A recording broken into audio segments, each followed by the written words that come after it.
আপু আর দুলাভাই ধাক্কা দিয়ে বাসর ঘরের ভিতর প্রবেশ করালো। আমি ঢুকে নীলার দিকে তাকিয়ে যা দেখলাম তা বিশ্বাস করার মতো না। দেখি নীলা সিগারেট টানছে। নীলা বলল, জামাইবাবু, কি খবর? সামনে ইলেকশন, ভোট কিন্তু আমাকে দিতেই হবে। আমার মাথায় আকাশ ভেঙে পড়ল। আমি কি শুনছি? আমি বললাম, কি বললা তুমি? বলছি আমি নির্বাচন করছি, ভোট আমাকে দিতে হবে। তুমি নিশ্চয়ই মজা করছো। মজা করার কি আছে? আমি সত্যিই নির্বাচনে দাঁড়াচ্ছি। তুমি না এসব ছেড়ে দিয়েছো? এসব তো করেছি তোকে বিয়ে করার জন্য। তোকে বিয়ে করে ফেলেছি, এখন আমাকে আর দেখে কে? আমি এখনো নীলার কথা বিশ্বাস করতে পারছি না। কিন্তু সিগারেট টানছে এটা সত্যি। লাস্ট কয়েকদিনের আচরণ সন্দেহজনক মনে হয়েছিল। তাহলে কি সত্যি নীলা আগের মতোই রয়ে গেছে? এখন রাস্তায় রাস্তায় ঘুরে বেড়াবে? নীলা বলল, কিরে, কি ভাবছিস? সিগারেট খাবি? নে ধর। আমি সিগারেটটা হাত থেকে নিয়ে ফেলে দিলাম। এই কাজ করার পর নীলার মুখ রাগে লাল হয়ে যায়। বসা থেকে উঠে এসে আমাকে চড় মারলো আর বলল, তোর কত বড় সাহস!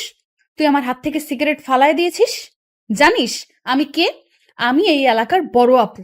তাড়াতাড়ি সিগারেট ধরিয়ে আমার মুখে দে। আমি তাড়াতাড়ি সিগারেট ধরিয়ে নীলার মুখে দিলাম। নীলা বলল, শোন, তুই তো বলেছিলি বিয়ে করতে, বিয়ে না করলে ভবিষ্যৎ অন্ধকার, তাই আমি সেটাই করলাম। বিয়ে করলে তো স্বামীর কথা মানতে হবে।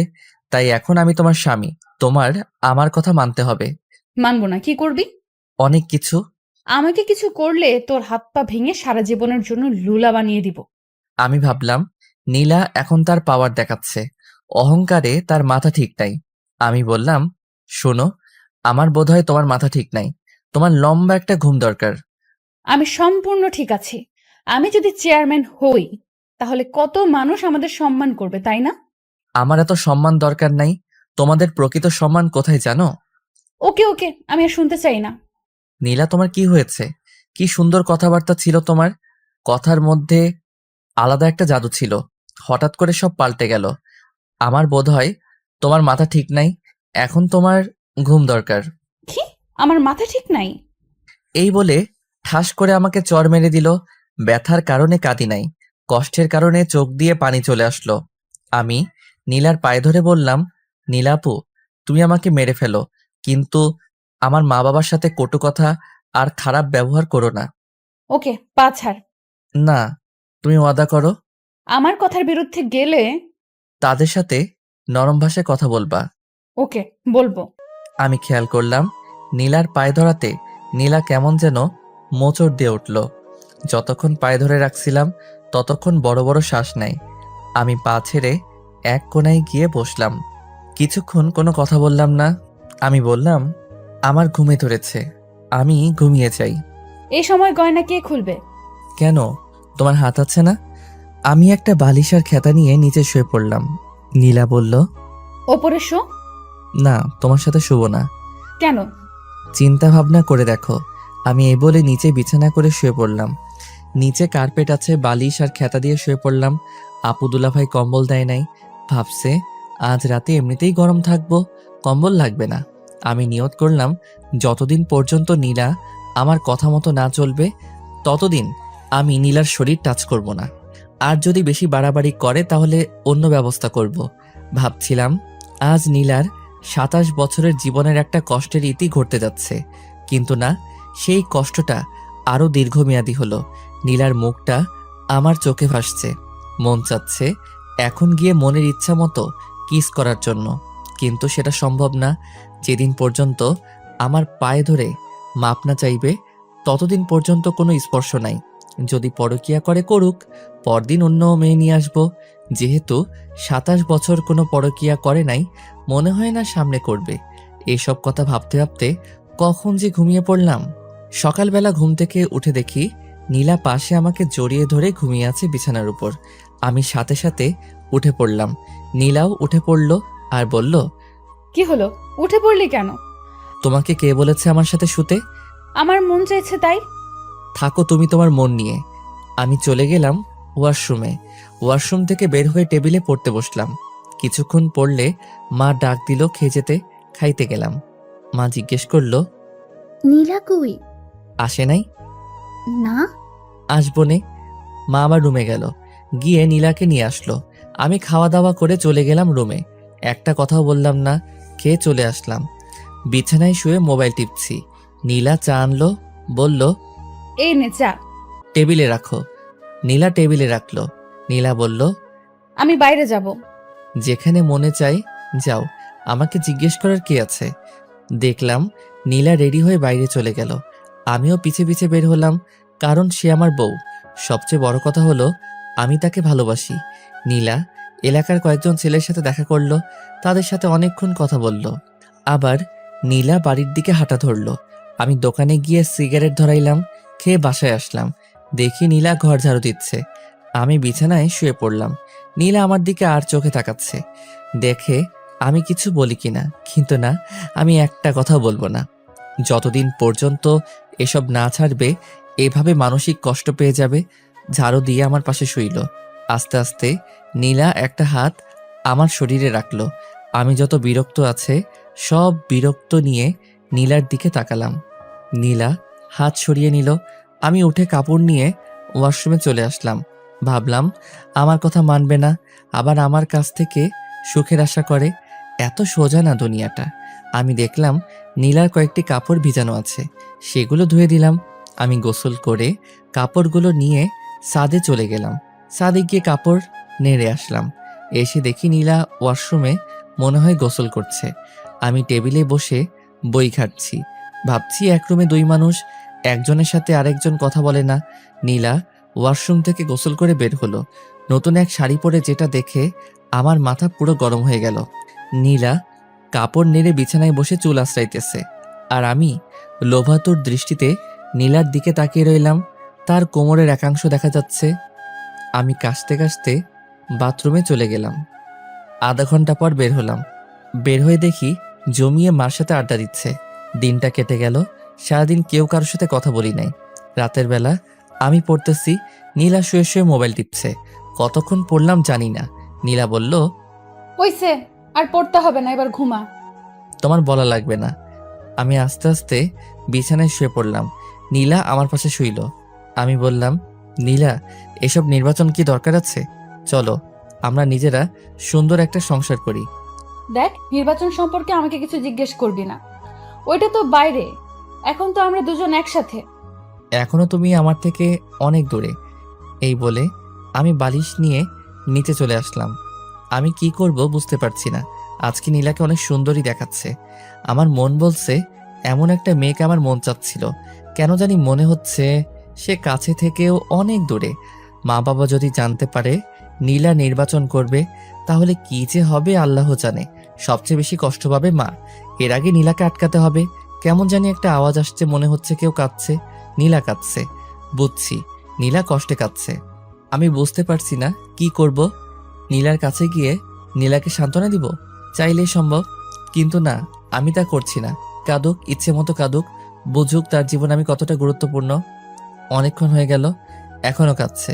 এখন আমার নিজেরও খারাপ লাগছে। আমি উঠে নীলার শরীরে হাত রেখে বললাম, নীলা। নীলার সাথে সাথে আমাকে জড়িয়ে ধরলো। আমিও জড়িয়ে ধরলাম নীলাকে। দেখি নীলার চোখে পানি আমি মুছে দিলাম। নীলার শ্বাস আমার মুখে আসছে, তার শরীর থেকে মিষ্টি একটা গন্ধ আসছে। আমি ভাবলাম আর আগানো যাবে না। আমি ঘুমের ভান করে সারা শরীর ভার ছেড়ে দিলাম বিছানায়। নীলা আমাকে জড়িয়ে ধরে ঘুমিয়ে পড়ল। তারপর আমিও ঘুমিয়ে পড়লাম। সকালবেলা উঠে দেখি নীলা আমাকে জড়িয়ে ধরে শুয়ে আছে। আমি উঠে আস্তে আস্তে ওয়াশরুমে চলে গেলাম। বের হয়ে দেখি নীলাও উঠে গেছে। আমি পড়তে বসলাম। পড়ে খাওয়া দাওয়া করে ভার্সিটি চলে আসলাম। ভার্সিটি অনেকেই জানে না আমি যে বিয়ে করেছি, আর আমি কারোর সাথে এতটা ক্লোজ না। আমার ফ্রেন্ড বলতে সবাই, আবার কেউ না। যে সময় যার কাজ লাগে। ভার্সিটি শেষ করে বাসায় আসলাম। এসে দেখি বাবা চলে এসেছে। আমি আমার রুমে গেলাম, দেখি নীলা বাসায় নেই। আমি মাকে জিজ্ঞেস করলাম, নীলা কোথায়? মা বলল আমি যাওয়ার সাথে সাথে বের হয়েছে, যে আর আসে নাই। বাবা আমাকে ডাকছে। আমি বাবার কাছে গেলাম। আব্বা বলল, মুরাদ, আমার চাকরির মেয়াদ শেষ হয়ে যাবে আগামী মাসে। ভালো হয়েছে। এখন কতদিন বিশ্রাম নেন? বিশ্রাম নিলে তোরা খাবি কি? তোরও তো কোনো চাকরির ব্যবস্থা নাই। হুম। শুন, আমার মাথায় একটা বুদ্ধি এসেছে। তোর মার সাথে এ বিষয়ে কথা বলেছি, তোর মা হ্যাঁ বলেছে। কি? আমার চাকরির মেয়াদ শেষ হলে পেনশনের যে টাকা পাবো সেটা দিয়ে আমি দেশের বাড়িতে একটা বাড়ি করি আর বাজারে একটা দোকান নিয়ে বসি। আমরা তো সারা জীবন ভাড়াটিয়ায় থেকে গেছি। আমি ভাবলাম কথাটা খারাপ না। এদিকে আগামী মাস আসতে আর 6 দিন বাকি, আর নির্বাচন আসতে আরো 2 মাস বাকি। নীলার বাবা আমাকে অনেক টাকা ক্যাশ দিয়েছে, আমি একটা টাকাও নিতে চাই নাই। খুশিতে আমাকে দিয়েছে নীলাকে বিয়ে করার জন্য। সেখান থেকে টাকা দিলে বাড়িতে একটা বাড়ি আর একটা ব্যবসা সুন্দর করে আসবে। আর এদিকে বাবা মাও জানবে না নীলা যে নির্বাচন করছে, আমিও লেগে যাব চাকরির খোঁজে। এসব কিছু চিন্তা করে বললাম, আপনার বুদ্ধিটা ভালো, আপনার পেনশনের টাকা দিয়ে হবে সবকিছু। দেখি হয় কিনা, না হলে ধার করতে হবে। ধার করা লাগবে না, শ্বশুরবাড়ি থেকে যে টাকা পেয়েছি সেটা দিয়েই হবে। ওকে। তোমার অফিসে চাকরির কোনো পোস্ট খালি আছে? না।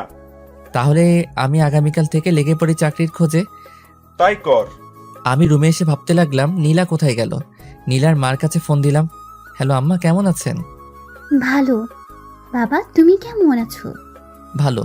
আম্মা, নীলা বলছিল বাড়ির কাছে এক বান্ধবীর বাসায় যাবে, সে কি আপনার এখানে এসেছে? না তো। ওকে, তাহলে বোধহয় এসে পড়বে। আমি ফোন কেটে দিলাম। নীলাকে ফোন দিলাম, ধরছে না, কেটে দিচ্ছে।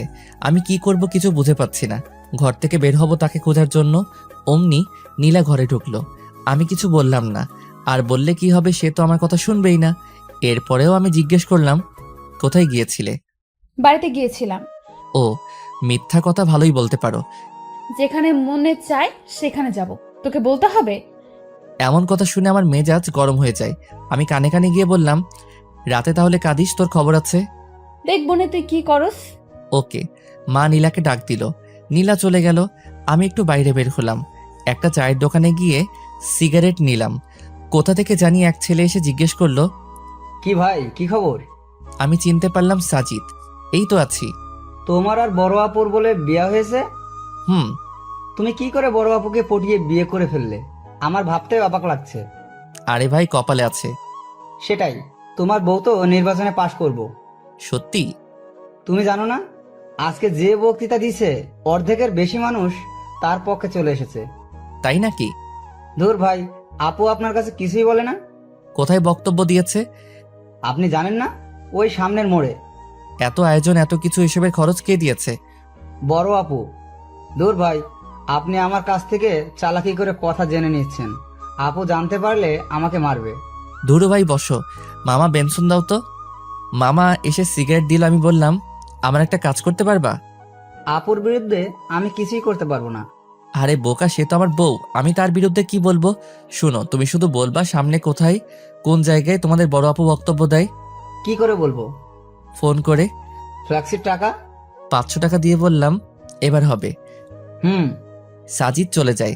আমি বাসায় আসি, এসে পড়তে বসলাম। দেখি নীলা খুব হাসি খুশি। রাতের খাবার খেয়ে আবার পড়তে বসলাম। আমি আর নীলা একটা কথা বলি না, কারণ এখনো নীলা আমার কথা শুনছে না। আজকে কত মানুষের সামনে বেপর্দা হয়ে কথা বলল। আমার শরীরটা শুধু জ্বলছে। সবাই তো নীলার দিকে লোভাতুর দৃষ্টিতে তাকিয়ে রয়েছে। এটা তো আমি বুঝি। ভাগ্যে নির্মম পরিহাস, নীলা যদি আমার কথা শুনতো। এদিকে নীলা শুয়ে শুয়ে মোবাইল টিপছে আর একটু পরপর হাসি দিয়ে ওঠে। আমি নীলাকে জিজ্ঞেস করলাম, নীলা, তুমি যে নির্বাচন করছো, এত টাকা কোথা থেকে? আমার জমানো টাকা। আর একটা টাকাও খরচ করো না, এসব টাকা রেখে দাও। ভবিষ্যতে দেখবে তোমার সন্তানের জন্য অনেক কাজে লাগবে। আমার না মা হওয়ার অনেক ইচ্ছা। তুমি মা হওয়ার যোগ্যতা নেই। তুই যদি মা হওয়ার, বেচারা ছোট বাচ্চাটা শুধু কষ্ট পাবে। আমি মা হলে বাচ্চাটাকে সারা দিন বুকের কাছে আগলে রাখতাম। শুনছি তুমি বলে নির্বাচনে জিতবে, আর এদিক দিয়ে যদি তুমি মা হও তাহলে কি হবে? তুমি সারাদিন কাজে এখানে সেখানে ঘুরে বেড়াবে, আর এদিকে বাচ্চাটা তোমার বুকের এক ফোঁটা দুধের জন্য কান্না করবে। আমি এসব দেখতে পারবো না। আমি মা হলে সারা দিন তাকে বুকে আগলে রাখবো। নীলা আজকে একটা সাদা ড্রেস পরেছে, বাংলায় যাকে বলে প্লাজো। আর যেহেতু নীলা শুয়ে আছে, তাই নীলার হাঁটু অবধি প্লাজো উঠে আছে। নীলার এই সুন্দর পা দেখে আমার অবস্থা খারাপ। আমি আস্তে আস্তে কাছে গেলাম, গিয়ে নীলার পাটা ঢেকে দিলাম। আমি বললাম, নীলা, আমি তোমাকে অনেক ভালোবাসি। আমিও তোকে অনেক ভালোবাসি। তাহলে তুমি আমার কথা শুনছো না কেন? আমি একটা প্ল্যান হাতে নিয়েছি, সেই প্ল্যানটা আমি যে করেই হোক কমপ্লিট করব।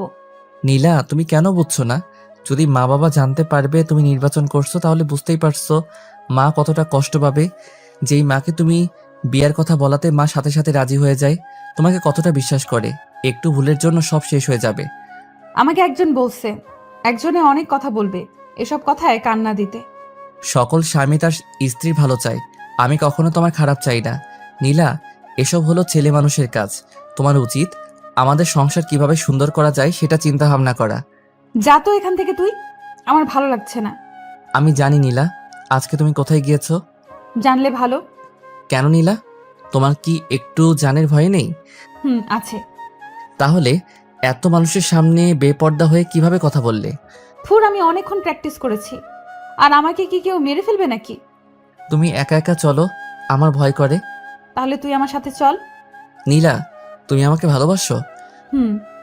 যদি আমি তোমাকে ছেড়ে চলে যাই তাহলে তুমি কষ্ট পাবে না? ছেড়ে চলে যাবি মানে? যেখানে যাস সেখান থেকে তোকে বের করে আনবো। নীলার এমন কথা শুনে আমার চোখ দিয়ে পানি পড়ছে। এ কি, তুই কাঁদতেছিস কেন? তোমার কথা শুনে কাঁদছি। তোর কষ্টটা বল। হয়তো তোমার সুখের দিনে আমি থাকবো না, আর আমার সুখের দিনে তুমি থাকবে না। কেন? ইস নীলা, তুমি যদি আমার কথা বুঝতে, আমি তোমার সাথে না থাকতে পারলেও তোমার ছায়া হয়ে থাকবো। মানে বুঝতে হবে না, এখন ঘুমাও, আমি বালিশ নিয়ে নিচে আসবো। নীলা বলল, ওপরে শো, নিচে অনেক ঠান্ডা। ওকে। আমি নীলার উল্টো দিকে মুখ ফিরে শুয়ে রইলাম। ঘুম আসছে, ঘুমিয়ে পড়লাম। নীলার যে করেই হোক নির্বাচনে দাঁড়াবে এবং পাশ করেও নিজের নাম সারা দেশে ছড়িয়ে দিবে। এখন যদি যে কোনো বাতাসে উপেক্ষা করবে, রাস্তাঘাটে হাঁটলে কত সম্মান করবে মানুষ। মুরাদের আবদার নীলা বুঝতে পারে, কিন্তু নীলাকে নির্বাচনে দাঁড়াতেই হবে। নীলা ভাবছে, নীলা নির্বাচনে পাশ করলে মুরাদ দেখবে তার কত সম্মান। তার আগে যেভাবেই হোক তাকে টিকে থাকতে হবে। নীলা আবার ভাবে সে কোনো ভুল করছে না তো, কিন্তু লোকের সমর্থনে সব ভুলে যায় নীলা। নীলা বুঝতে পারছে মুরাদ খুব কষ্ট পেয়েছে। মনে মনে নীলা ভাবে আর মাত্র 2টা মাস, তারপর দেখতে পাবে তোমার আর কোনো কষ্ট থাকবে না। নীলারও ঘুম পাচ্ছে। নীলা জানে এখন মুরাদের শরীরে হাত দিলে মুরাদ রাগ করবে, তাই নীলা মুরাদের শরীর ঘেঁষে ঘুমানোর চেষ্টা করলো। আস্তে আস্তে নীলা মুরাদের শরীরটা জড়িয়ে ধরলো। শেষমেশ মুরাদকে জড়িয়ে ধরে ঘুমিয়ে পড়ল। সকালবেলা ঘুম থেকে উঠে দেখে মুরাদ পড়ছে। নীলা অনিচ্ছা সত্ত্বেও কেন জানি পিছন থেকে জড়িয়ে ধরল। মুরাদও নীলার হাতটা নিয়ে নীলার হাতে চুমু খেলো। আর কিছুক্ষণ পর নীলা ওয়াশরুমে চলে আসলো। একেবারে গোসল করে বের হলো। ছাদে কাপড় নাড়তে যাবে। 3 তলা থেকে 4 তলায় উঠল। 4 তলায় এক মহিলার কাণ্ড দেখে নীলা থমকে যায়। দেখলো একটা বাচ্চা ছেলেকে চোখে চোখে মুখে চুমু দিয়ে বলল, যাও বাবা, বাবার সাথে স্কুলে যাও। আর বাচ্চাটা বলল, বাই মা। যাওয়ার সময় বাচ্চাটা মার গালে চুমু খেলো। শেষমেশ টাটা দিতে দিতে বাচ্চাটা চলে গেল। নীলা পুরো কাজটা দেখলো। দীর্ঘ একটা শ্বাস ফেলে মনে মনে বলল, ইস, আমার যদি এরকম একটা বাচ্চা থাকতো। পেটের দিকে হাত দিয়ে পেটের মধ্যে হাত বুলিয়ে দেয় নীলা। মুরাদ, তুই কেন বুঝতে পারস না আমার মনের কথা? আমাকে একটা বাচ্চা দে, কসম করে বলছি। তার কোনো কষ্ট আমি হতে দিব না। নীলা আবার ভাবে, মুরাদ হয়তো ঠিকই বলেছে, এসব তো ছেলে মানুষের কাজ। আমার কাছে তো ঘরের ভেতর। আমি 2-3টা বাচ্চা নিয়ে সুখের ঘর করব। নীলা নিচে এসে দেখলো মুরাদ কলেজে চলে গেল। নীলা নিয়ত করে ফেলেছে এসব বাদ দিয়ে মুরাদের কথা মতো চলবে। নীলা ঘর থেকে বের হলো অফিসে গিয়ে নিজের পথ বাতিল করতে। বাসা থেকে বের হয়ে হাঁটা ধরলো। কিছুক্ষণ যাওয়ার পর কোথা থেকে জানি এক মেয়ে এসে বলল, আপু আপু, আমার বাড়ির সামনে। প্লিজ আপু, আমার সাথে একটা ছবি তুলেন। বলতে পারবো আমি চেয়ারম্যান আপুর সাথে ছবি তুলেছি। সবাই আমাকে বস মানবে। প্লিজ আপু। ওকে ওকে, তুলো। মেয়েটা ছবি তুলে বলল, আমার আপনাকে খুব ভালো লাগে। আমার ফ্যামিলির সবাই আপনাকে ভোট দেবে। Thank you. হেঁটে কেন, রিক্সা দিয়ে যান। আসলে শরীরটা বেড়ে যাচ্ছে তো তাই। ওকে আপু, চলেন আপনাকে এগিয়ে দেই। চলো। মেয়েটা আর নীলা হাঁটছে। সামনে দিয়ে যে যায় সেই লম্বা করে একটা সালাম দেয়। নীলা হাসি মুখে তাদের বিদায় দেয়। আরও কিছুক্ষণ হাঁটার পর 6-7টা মেয়ে নীলাকে ঘিরে ধরল। আরও 10-12 জন ছেলে এসে হাজির হলো। পুরো একটা দল হয়ে গেল। এক সময় মিছিল শুরু হয়ে গেল। মিছিলের মধ্যে আরও মানুষ যোগ দিতে থাকে। পরে মোটামুটি বড় একটা মিছিল হয়ে যায়। অনেকক্ষণ সবাই বড় আপুর পক্ষে মিছিল করে। এক জায়গায় এসে এক রেস্টুরেন্টে নিয়ে সবাইকে কিছু খাওয়াইয়া তাদের বিদায় দিল। নীলা বাড়িতে চলে আসে। এসে ফ্রেশ হয়ে শুয়ে ভাবতে লাগলো কোথা থেকে কি হয়ে গেল। যে জায়গায় গিয়ে না করে আসবে এসবের মধ্যে আমি আর নাই। সেখানে গিয়ে বড় এক মিছিল করে আসলো। এত মানুষের সারা কিভাবে নীলা ফেলে দিবে? এখন কত সম্মান, পরে না জানি কত সম্মান হবে। বের হলেই মানুষ ঘিরে ধরবে। তখন মুরাদ বুঝতে পারবে আমি কেন এত কষ্ট করেছি। তখন হয়তো মুরাদ আমাকে একটা বাচ্চা নেওয়ার সুযোগ দিবে। আমি নীলার মনের ভিতর ঢুকে যাওয়ার চিন্তা ভাবনা করছি। নীলার সব কাজে রেসপন্স করব, কিন্তু আসল কাজটা করব না। আমি বুঝতে পারছি এইভাবেই নীলার সাথে আর বেশি দিন থাকা যাবে না। ভার্সিটি থেকে এসে দেখি নীলা ঘুমাচ্ছে। তার মায়াবী মুখটা কি সুন্দর করে তাকিয়ে আছে। আমি অনিচ্ছা সত্ত্বেও নীলার কপালে চুমু খেলাম। নীলা পাশ ফিরে আবার শুয়ে পড়ল। আমি ফ্রেশ হয়ে নীলাকে ডাক দিলাম, নীলা, আমার খিদা লাগছে। দাঁড়াও, আমি নিয়ে আসছি। নীলা একটু পর আমার জন্য খাবার নিয়ে আসে। আমি খেলাম। আমি বললাম, নীলা, তুমি আজকে মিছিল করেছো? হুম। কেন? যাতে নির্বাচনে পাশ করতে পারি। ওকে, তাহলে তুমি নির্বাচন নিয়েই থাকো। মুরাদ, রাগ করিস না, আমি এখান থেকে বের হতে পারবো না। ওকে, তোমার যা ইচ্ছা তাই করো। আমি বিকালের দিকে ছাদে গেলাম। গিয়ে দেখি জ্যোৎস্না। আমি বললাম, জ্যোৎস্না আপু কেমন আছেন? ভালো। তুমি? ভালো। কেমন চলছে তোমার দিনকাল? এই তো মোটামুটি। আমার সামনে বিয়ে। ভালো। আপু, আমার একটা সমস্যা, যদি একটু হেল্প করতেন। কি বলো? নীলা খালি নির্বাচন করে, এই নিয়ে তাকে আমি প্রতিদিন বোঝাই, কিন্তু সে কোনো কথা কানে নেয় না। আপনি যদি একটু হেল্প করতেন। যে তার স্বামীর কথা শুনে না, তাহলে অন্য আরেকজনের কথা কি শুনবে? তারপরেও একটু কথা বলে দেখবেন। ওকে। আমি যাই। হুম। আমি চলে আসি। কি করব কিছুই মাথায় আসছে না। এইভাবে এক সপ্তাহ চলে গেল। বাবা গ্রামে চলে যায়। গ্রামের বাড়িতে নতুন বাড়ি হলে মাও চলে যাবে। নীলা জিজ্ঞেস করলে বলি বাড়িতে বেড়াতে গেছে। আমি এই বিষয় নীলার কাছ থেকে সম্পূর্ণ গোপন রাখি। আর সে নির্বাচন নিয়ে ব্যস্ত। এদিকে টাইম দেওয়ার কোনো প্রশ্নই আসে না। নীলাকে কেমন জানি লাগে। তার সাথে কথা বলা, হাসাহাসি এখন আর ভালো লাগে না। এখন কেন জানি নীলাকে বিরক্তিকর মনে হয়। আমি আস্তে আস্তে নীলার সাথে কথা বলা কমিয়ে দিলাম। ওই তো, আগামীকাল সারাদিন নীলার সাথে একটা কথা বলি নাই। বুঝতেই পারছেন এটা কতটা কষ্টকর। নীলাকে অনেক বোঝালাম, শেষমেশ যেই কদু সেই লাউ। আমি ভাবলাম নীলার মা বাবার সাথে এই বিষয়ে কথা বলতে হবে। আমি সময় করে চলে আসি নীলার বাড়িতে।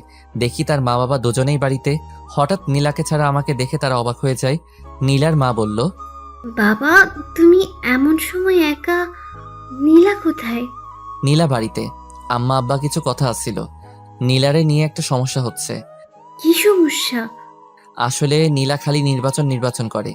এই সারাদিন নির্বাচন নিয়ে বাড়ির বাইরে ব্যস্ত থাকে।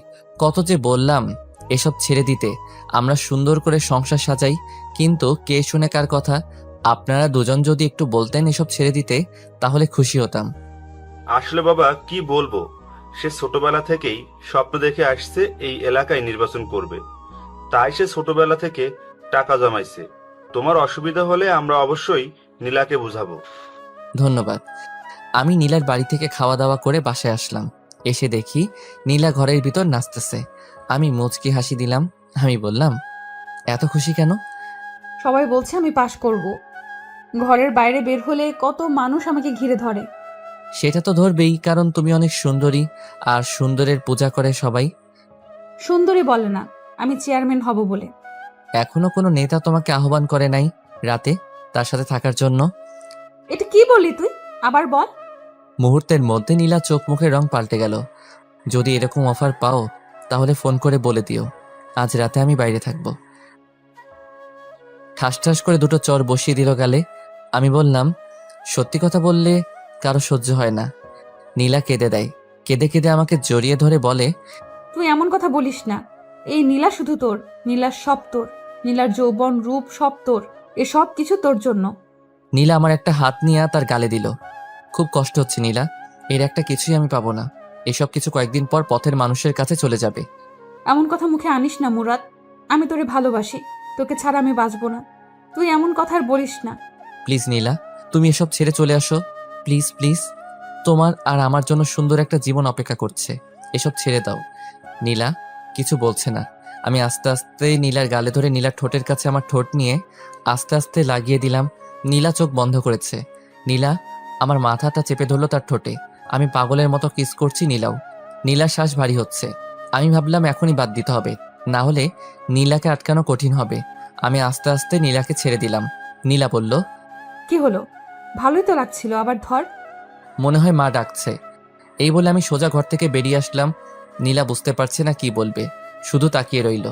আমি ভাবলাম লাভ নাই, যতদিন না পর্যন্ত ওইসব ছাড়বে না ততদিন পর্যন্ত আমাকে পাবে না।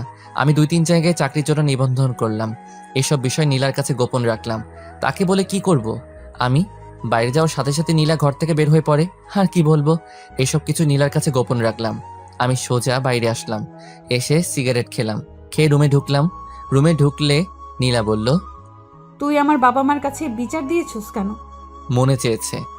দেখ, আমাকে নিয়ে প্রতি দোকানে এখানে সেখানে সব জায়গায় কথা হয়। তারা বলে আমি জিতলে এলাকার উন্নতি হবে, এলাকায় শান্তি থাকবে। এসব মানুষের কথা আমি কি করে ফেলে দিতে পারি? আমি ছাড়তে পারবো না। ভালো, তোমার যদি মনে চাই করো, মনে থাকে যেন। পরে যখন কেঁদে কেঁদে আমাকে জোরে চিল্লাই চিল্লাই ডাকবে তখন আমাকে পাশে পাবে না। নীলা, তুমি এখন বাচ্চা মেয়ে না, ভালো মন্দ বিচার করার বিবেক তোমার মাথায় আছে। হায় রে কপাল আমার, আমারই দোষ কেন যে সুন্দরীর পাগল হলাম। যদি জ্যোৎস্নাকে অথবা তানহাকে বিয়ে করতাম তাহলে কতই না সুখী হতাম। এই বলে রুম থেকে বের হয়ে আসলাম। সোফায় এসে টিভি দেখতে লাগলাম। কিছুক্ষণ পর মা এসে বলল, আগামীকাল বাবা আসবে। দিনটা কেটে গেল নীলার সাথে, আর কথা বলি নাই। পরদিন বাবা এসে আমাকে ডাকা শুরু করলো। আমি গেলাম বাবার কাছে। একটা কাগজ ঢিল দিয়ে বলল, এসব কি মুরাদ? আমি কাগজ ধরে দেখি নীলার নির্বাচনের পোস্টার। তার মানে বাবা জেনে গিয়েছে নীলা নির্বাচন করছে। বাবা আবার বলল, কোথায়? তোর বউ কোথায়? আস্তে বাবা, আমার কথা শোনো। কি শুনবো? আমি জানি নীলা নির্বাচনে দাঁড়াচ্ছে। কি বললি তুই? নীলা নির্বাচনে দাঁড়াচ্ছে? তার কত সাহস! তাড়াতাড়ি তার মাকে ফোন দে। এমন অলক্ষী মেয়ে আমাদের দরকার নেই। শোনো, আমি তোমাদের বুঝিয়ে বলি। বাবা, আমি জানি না যে নীলা নির্বাচনে দাঁড়াচ্ছে। বাসরাতে সে আমাকে বলে, তখন যা হওয়ার হয়ে গেছে। এখন তার কিছু করার নাই। আমি নীলাকে অনেক বোঝালাম, কিন্তু কে শুনে কার কথা। আব্বা মা যা হওয়ার হয়ে গেছে। তোমরা কোনো টেনশন করো না, আমি বিষয়টি দেখছি। তোর বউ যেন আমার সামনে না পড়ে। ওকে, আমি দেখছি। আমি চলে আসলাম। দেখি নীলা চুপচাপ বসে আছে আর আমার দিকে আর চোখে তাকাচ্ছে। আমি হাসি মুখে বললাম, তোমাকে কিছু বলবো না, তোমার যা মনে চাই করো। নীলা কিছু বলল না। আমি চুপচাপ বেলকনিতে গিয়ে বাইরে তাকিয়ে রইলাম। নীলা আমার পাশে এসে দাঁড়ালো আর বলল, তোকে আমি কষ্ট দিতে চাইনি মুরাদ। আমার কষ্ট তো কিছুই না। মা আর বাবা অনেক দুঃখ পেয়েছে তোমার এই অপ্রত্যাশিত কাজে। সরি। সরি বলে কি লাভ? সরি বললে কি আর তুমি এসব থেকে ফিরে আসবে? তুমি তো বুঝতে পারছো না সবাই তোমাকে কি সম্মান করবে। বলবে দেখো দেখো চেয়ারম্যানের জামাই। সব ছেলেরা তোমাকে দেখে হিংসা করবে। নীলা, তুমি এখনো ছোট রয়ে গেছো। আমার জায়গায় যদি অন্য কেউ থাকতো তাহলে এতদিনে কি? চেয়ারম্যান হয়ে যেতে। আমি যে ভালো সেই জন্য তোমাকে বাধা দিচ্ছি। শুনো, এখন তুমি গিয়ে আমার মায়ের কাছে আর বাবার কাছে মাপ চাইবা। বলবা আর আমি নির্বাচনে দাঁড়াচ্ছি না। বলবো না। বলবা না? না না না। আমি আমার হাত উঠাইলাম চর দিতে, কিন্তু কোনো এক টানে আর পারলাম না চর মারতে। নীলা বলল, মারলি না চল, দেখতাম তোর কত সাহস। এখন যদি আমি একটা ফোন করি তাহলে শত শত ছেলে চলে আসবে। আমি চাইলে তোকে মেরে বুড়িগঙ্গা নদীতে ফেলে দিতে পারি। আমি মোবাইল দিয়ে বললাম, এই নাও, এখন তোমার ছেলেদের ফোন দাও। তারা আসুক, এসে আমাকে মেরে বুড়িগঙ্গায় ভাসাই দিক। তুই কি ভাবছিস আমি পারবো না? তুমি আবার না পারতে পারো। আমি কানে কানে গিয়ে বললাম, পারলে করে দেখা। আমি সেখান থেকে চলে আসলাম। আমার আর ভালো লাগছে না। এখন থেকে আর নীলার সাথেই শুবো না। আজ 1 সপ্তাহ হলো নীলার সাথে শুই না। আমি আমার মতো, নীলার মতো। এদিকে আমার চাকরির ইন্টারভিউর জন্য কল আসলো। এদিকে বাবা মা চলে গেল গ্রামের বাড়িতে। যাওয়ার আগে নীলাকে কয়েকবার বললাম বাবা মার কাছে মাপ চাইতে, কিন্তু কে শুনে কার কথা। এখন আমি আর নীলা একা। আমি ইন্টারভিউ দিলাম। আমার আগের রেজাল্ট ভালো ছিল বলে চাকরিটা হয়ে গেল, কিন্তু সমস্যা একটাই, বাসা থেকে অনেক দূরে। আমি সকালে যাই, বিকালে আসি। নীলা ভাবে আমি ভার্সিটিতে যাই। কিছুদিন পর সন্ধ্যার সময় বাসায় ঢুকলাম। দেখি নীলা আর 5 জন ছেলে, 1 জন মেয়ে বসে আড্ডা দিচ্ছে। তাদের একজনের হাতে সিগারেট, নীলাও সিগারেট খাচ্ছে। আমি ঘরে ঢুকলে নীলা বলল, এ হলো আমার স্বামী মুরাদ। মাঝখান থেকে একজন ছেলে বলে উঠল, বড় আপু, আপনি বিয়ে করে ফেলেছেন? আমরা তো জানি না। আসলে সবই কপাল। আর মুরাদ কিন্তু খুব ভালো ছেলে, কেউ তার সাথে বেয়াদবি করবি না। ওকে আপু। আপু, আমাদের কাজটা বুঝিয়ে দেন। নীলা আমাকে বলল, মুরাদ, তুই একটু ঘরে যা। ওকে। আমার মাথা পুরো গরম হয়ে আছে, কিছু বলবো না তাকে। আমি ভাবলাম এভাবে আর চলতে পারে না। আরে আমার তো একটা সম্মান আছে। চেয়ারম্যান হওয়ার পর সবাই বলবে, দেখো দেখো চেয়ারম্যানের জামাই, কিন্তু সেটা বলবে টিটকারি করে। ভাবলাম আজ নীলাকে শেষবারের মতো বলবো, তারপর অন্য কোনো রাস্তা দেখতে হবে। নীলা তাদের সাথে কথা বলে অনেকক্ষণ। এই ফাঁকে আমি তাদের জন্য হালকা নাস্তা নিয়ে যাই। নীলার অহংকারে শেষ নাই। নীলা তাদের ছোটখাটো মিটিং শেষ করলো। আমি পড়তে বসলাম। রাতে খাওয়ার জন্য নীলা আমার জন্য বাইরে খাবার আনে। আমি খেলাম। ভাবলাম আজ একসাথে শুই। আমি শুলাম তাড়াতাড়ি, কারণ সকালে অফিসে যেতে হবে। দেখি নীলা মোবাইল টিপছে। আমি বললাম, নীলা বলো। মোবাইল রাখো। ওকে বলো। নীলা, তোমার নির্বাচন আর কতদিন আছে? আর মাত্র 15 দিন। ভালো, তোমাকে শেষবার ওয়ার্নিং দিচ্ছি। তুমি কি এখান থেকে বের হতে পারবে? আর কতবার বলবো? তাহলে শোনো, এসব ছেলে পেলে নিয়ে ফ্ল্যাটে আসবা না। কেন? আমি না করছি তাই। ওকে, তোমার যা ইচ্ছা। আমি বিছানায় শুয়ে ঘুমিয়ে পড়লাম। পরদিন সকালে উঠে গেলাম অফিসে। অফিস শেষ করে অফিসের আশেপাশে বাসা খুঁজতে লাগলাম। নীলার মুরাদের একই ঘ্যান ঘ্যান, আর ভালো লাগে না। প্রতিদিন একই বিষয় নিয়ে কথা বলে। ভালো হয়েছে তার বাবা মা চলে গেছে, না হলে কত বাধার সম্মুখীন হতে হতো। মুরাদকে নীলা অনেক ভালোবাসে, সেজন্য নীলা এত অসম্মানের পরেও মুরাদের কাছে পড়ে রয়েছে। কিন্তু নীলা বুঝতে পারছে না মুরাদের কি হয়েছে। কিছুদিন ধরে মুরাদ নীলার সাথে খুব ভালো ব্যবহার করছে, খুব হাসি খুশি, সব কাজে রেসপন্স। নীলা বুঝতে পারল মুরাদ তাহলে এতদিনে সবকিছু বুঝতে পারছে। ওই তো সেদিন নীলার মিটিং করে আসতে দেরি হয়েছিল। মুরাদ এগিয়ে গিয়ে নীলাকে নিয়ে আসে। শীত বলে দুজন এক চাদরের ভিতর একজন আরেকজনকে জড়িয়ে ধরে বাসায় আসে, যা দেখে নীলার খুব ভালো লাগে। এই মাসের শেষ কয়েকদিন নীলা মুরাদকে জড়িয়ে ধরে ঘুমায়। মুরাদের প্রতি নীলার ভালোবাসা অনেক বেড়ে যায়। কিন্তু এসব কিছু রীতি ঘটলো ওই দিন দুপুরে। ঘুম থেকে উঠে দেখলো মুরাদের বই কাপড় চোপড় কিছুই নেই, আর টেবিলের উপর একটা চিঠি পেল। নীলা উঠে পুরো রুম দেখলো, তেমন কিছুই নেই। কয়েকটা বই আর কিছু কাপড় চোপড় পড়ে আছে, সেগুলো পুরাতন। আলমারি খুলে দেখলো মুরাদের কিছুই নেই। তাহলে কি মুরাদ চলে গেল কোথায়? নীলা জোরে জোরে মুরাদ বলে ডাক দিল। তার শব্দই আবার ফিরে আসলো। পুরো ফ্ল্যাট চেক করলো, প্রয়োজনীয় সবকিছু আছে। নীলা আস্তে আস্তে চিঠির কাছে আসলো। নীলার বুকটা কাঁপছে। মুরাদ কি চলে গেছে? আগে মোবাইল নিয়ে কল করলো মুরাদের নাম্বারে, ফোন বন্ধ। এবার চিঠির কাছে এসে চিঠি হাতে নিল, কাপা কাপা হাতে। চিঠি খুলে পড়তে লাগলো। চিঠিতে লেখা আছে, নীলা, আমি কোনো চিঠি লিখছি না যাতে পরে উত্তর দিতে না পারো। নীলা, একটা কথা তো জানো, স্বাধীনতা অর্জন করার চেয়ে রক্ষা করা কঠিন। আমার ক্ষেত্রে সেটাই হয়েছে। আমি তোমাকে খুব ভালোবেসে ফেলেছিলাম, কিন্তু সেটা ধরে রাখতে পারিনি। নীলা, আমি তোমার সাথে মোটামুটি অনেক সময় কাটিয়েছি। নীলা, তুমি যখন বলতে আমি কোথাও চলে গেলে আমাকে যেখান থেকে পারো ধরে নিয়ে আনবে, তখন আমার খুব অহংকার হতো। আনলে আবার কি হবে? আমার একই কথা, নির্বাচন করো না। সেরকম কথা তোমাকে শুনতে আর হবে না। আমি চলে গেলাম। এখন তুমি নির্বাচনে বেশি ফোকাস করতে পারবে। দোয়া করি নির্বাচনে পাশ করে এলাকার উন্নতি করতে পারো। সবাই একটা চেয়ারম্যান থেকে এটাই আশা করে, আর সবসময় গরিব দুঃখীদের পাশে থাকবে। দেখবে তুমি ভালো একটা চেয়ারম্যান হতে পারবে। নীলা, আমি দুঃখিত, আমি ভালো একটা স্বামী হতে পারিনি, তোমার কথায় রাজি হতে পারিনি। তোমার সামনে জীবন পড়ে রয়েছে, ভালো একটা ছেলেকে বিয়ে করে মা হওয়ার স্বপ্ন দেখো। খুব ইচ্ছে ছিল বাবা হওয়ার, কিন্তু সেটা হলো না। নীলা, আমি তোমাকে ছেড়ে অনেক দূরে চলে এসেছি। আমার খুঁজতে তুমি বের হয়েও না, কারণ তুমি আমাকে খুঁজে পাবে না। আমি পিছনের সকল পথ বন্ধ করে দিয়েছি। তুমি জেনে খুশি হবে, আমি একটা চাকরি পাইছি। তোমার অন্তরে কি ছিল সেটা আমি আধো চিন্তা করে বের করতে পারিনি। শেষ কয়েকদিন তোমার সাথে ভালো ব্যবহার করেছি, কারণ তুমি যাতে বুঝতে পারো তোমার জীবনে আমি কতটুকু গুরুত্বপূর্ণ ছিলাম। কিন্তু তুমি সময় থাকতে গুরুত্ব দাওনি। আহ নীলা, তুমি যদি আমার কথা শুনতে, তাহলে হয়তো পৃথিবীর একমাত্র সুখী সংসার আমরা হতাম। নীলা, তুমি চেয়ারম্যান হতে চাও, সেটা বিয়ের আগে বলতে, তাহলে আমি তোমাকে বিয়ে করতাম না, কারণ আমি সিম্পল একটা সুখের সংসার দেখতাম। এখন বুঝতে পারছি, বড় লোকেরা বড় লোকের ঘরে মানায়, গরিব গরিবের ঘরে মানায়। বড় লোক যখন গরিবের ঘরে যায়, তখন শুরু হয় সমস্যা। সেটা হয়েছে তোমার আর আমার মাঝে। তুমি দেখতে বড় হওয়ার স্বপ্ন, আর আমি দেখতাম সিম্পল জীবনযাপন। তোমার স্মৃতি হিসেবে তোমার দেয়া চরগুলো থাকবে আমার সাথে। আর হ্যাঁ, অবশ্যই নামাজ পড়বে। নির্বাচনে পাশ করতে পারো সেজন্য দোয়া করবে। আমিও দোয়া করি তুমি ভালো একটা চেয়ারম্যান হও। আমাকে পাওয়ার জন্য কখনো দোয়া করবে না, কারণ আল্লাহ কারো দোয়া ফেলায় না। সবশেষে বলবো, তুমি ভালো একটা স্বামী নাও, মা হওয়ার স্বপ্ন দেখো, আর ভালো একটা চেয়ারম্যান হওয়ার চেষ্টা করো। আর তোমার বাবার দেওয়া টাকাগুলো আমার বালিশের নিচে আছে। নীলা, আমার বউ, আমার ভালোবাসা, সারা জীবন সুখে থেকো। নীলার চোখের পানি চিঠির অনেকখানি ভিজে গেছে। নীলা কি করবে বুঝতে পারছে না। এখন কেমন যেন একা একা লাগছে। আরেকবার নীলার মনে হচ্ছে ভালোই হয়েছে, খালি খালি সারাক্ষণ ঘ্যাং ঘ্যাং করতো। নীলা আস্তে আস্তে চোখের পানি মুছলো, বিছানায় এলিয়ে চিন্তা করতে লাগলো। বালিশের নিচে হাত দিয়ে দেখে টাকা, অনেক টাকা। নীলার কেমন যেন ভয় ভয় করছে।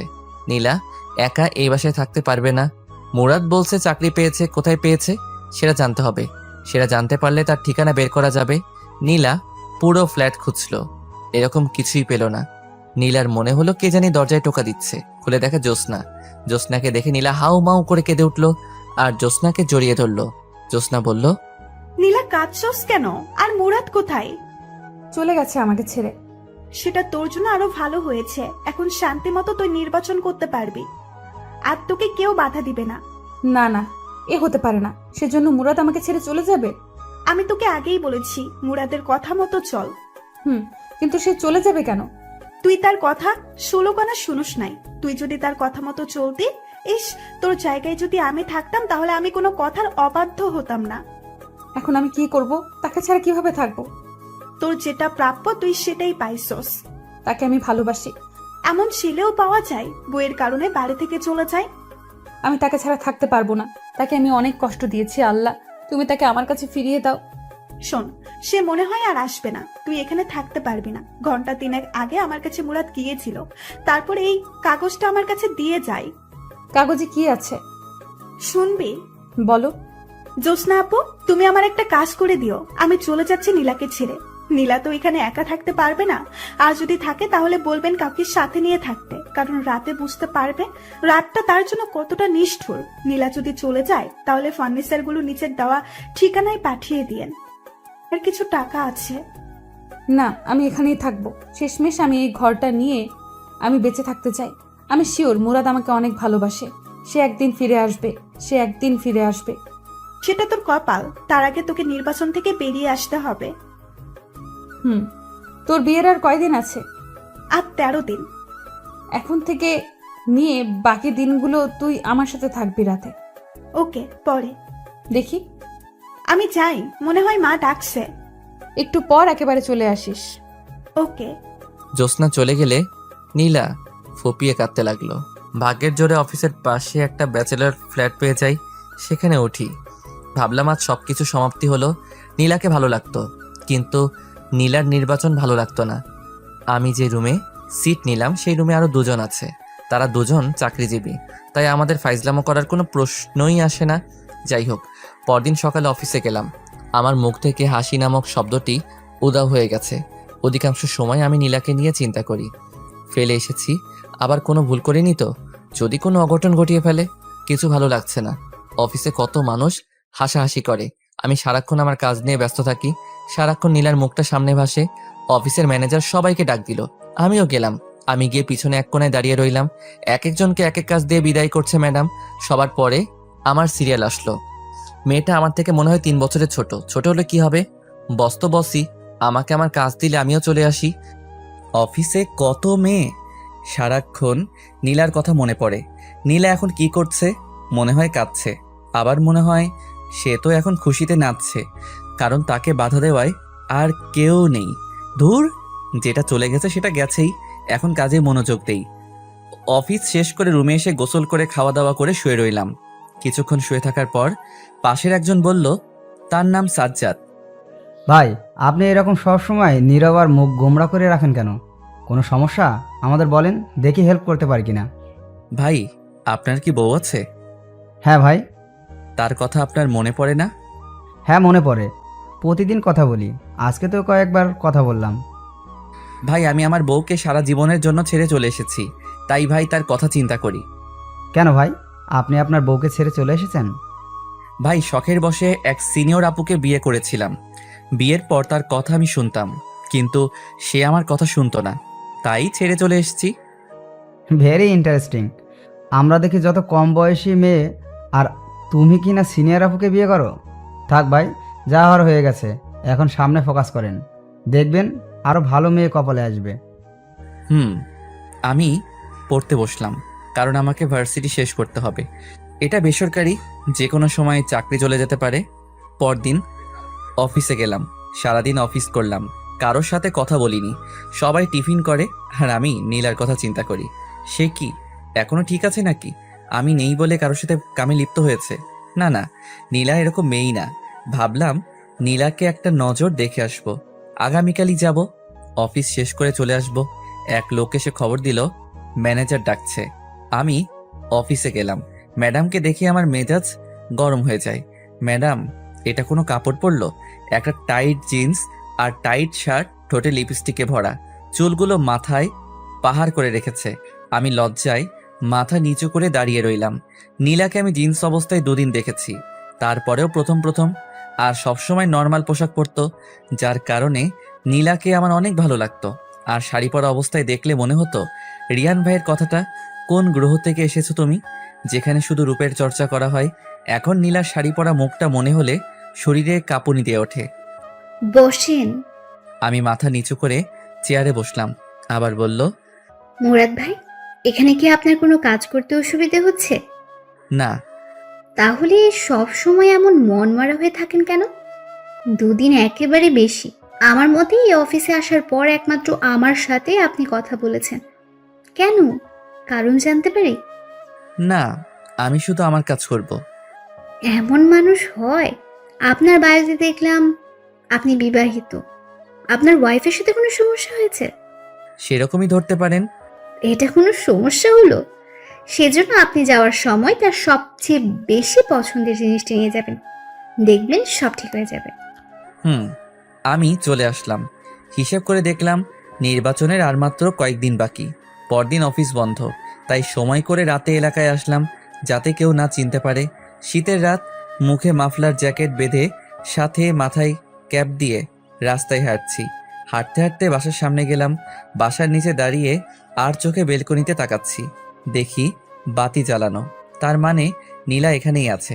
সে কি কাঁদছে নাকি হাসছে, সেটা যদি দেখে যেতে পারতাম। অপেক্ষা করি, যদি বেলকনিতে আসে। বেশি অপেক্ষা করতে হলো না, না চাওয়ার চেয়ে বেশি পেয়ে গেলাম, যেটা দেখে নীলার আসল মুখোশ উন্মোচন হয়ে গেল। দেখি 3 জন ছেলে আর 4 জন মেয়ের সাথে নীলা হাসতে হাসতে বের হচ্ছে, যেটা দেখার জন্য আমি মোটেও প্রস্তুত ছিলাম না। আমি ভাবলাম আমার ধারণা সব ভুল। আমি ভাবছিলাম নীলা বোধহয় মন খারাপ করে বসে আছে, কিন্তু না, নীলা নীলার মতো নির্বাচনের কাজ করছে। থাকুক সে তার নির্বাচন নিয়ে, আমি থাকি আমার মতো। আর নীলার চিন্তা মাথায় আনবো না, এলাকার নাম মুখে নিব না। আমি মন খারাপ করে বাসায় চলে আসলাম। সারা রাত ঘুম নাই। কি করব? আমি নীলাকে ছেড়ে চলে আসলাম, অথচ আমি বেশি কষ্ট পাচ্ছি। আর এদিকে নীলা খুশিতে শেষ। শখের বসে গিয়েছিলাম সিনিয়র মেয়েকে বিয়ে করতে, আবার সে বলে এলাকার ডন। এমন ফালতুমি আমার কপালে জুটল। সে বলে আমার বউ। দূর, ঘুমাই। এসব চিন্তা করতে করতে কখন যে ঘুমিয়ে যাই। এদিকে নীলা কাঁদতে কাঁদতে চোখ ফুলিয়ে ফেলেছে, কারণ মুরাদকে ছাড়া নীলার এক মুহূর্ত ভালো লাগে না। সারাদিন ঘরে নীলা একা, কিছু ভালো লাগে না, খাওয়া দাওয়া ঠিক মতো করে না। এখন নীলা মুরাদের অভাব হাড়ে হাড়ে টের পাচ্ছে। 2 দিন ধরে নীলা নির্বাচনের কোনো কাজে যাচ্ছে না, কারণ তার মন ভালো না। কি বলবে গিয়ে নীলা? ওই দিন রাতে নীলাকে তার সাথের লোকেরা দাওয়াত দিল। নীলা বলে দিয়েছে আসতে পারবে না, কিন্তু হলো কি, রাতে কয়েকজন বাসায় এসে হাজির। তাদের জোড়াজড়িতে নীলা তাদের সাথে গেল। সেখান থেকে এসে জ্যোৎস্নাকে কল দিল। জ্যোৎস্না আসলো। রাতে জ্যোৎস্নার সাথে ঘুমাই। 2 জন শোয়ার পর জ্যোৎস্না বলল, এসব তুই ছাড়বি? এসব ছাড়লে দেখ মুরাদ তোর কাছে ফিরেও আসতে পারে। সত্যিই মুরাদ আবার আমার কাছে ফিরে আসবে? যখন শুনবে তুই আর নির্বাচনে দাঁড়াচ্ছিস না, তখন বুঝতে পারবে তুই মুরাদের কথা শুনছস। কি করে বুঝবো? সে কি এই দেশে আছে নাকি নাকি নতুন বিয়া করে ফেলছে? এই বলে নীলা কেঁদে দিল। নীলা, কাঁদিস না, তার জন্য দোয়া করবেন।